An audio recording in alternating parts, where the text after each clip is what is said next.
Ready to transform your video ideas into reality with Google Veo 3. First, launch Google Veo 3 and tap the Create New Project button. This is your starting point for crafting video magic. Now, let's import your assets. Click the Import Media button and select the video clips, images, and audio files you want to use in your project. Veo 3 supports various file formats for maximum flexibility. Drag and drop your imported clips onto the timeline to arrange them in your desired order. Trim the clips by dragging the edges to adjust their duration, refining the timing of your story.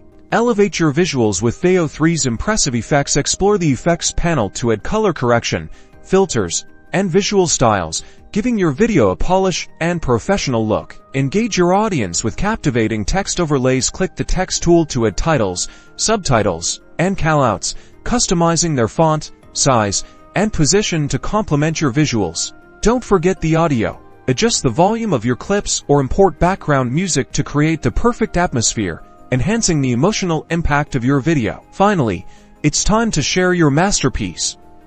Click the Export button. Choose your desired resolution and format, and let Veo 3 render your video, ready to captivate the world.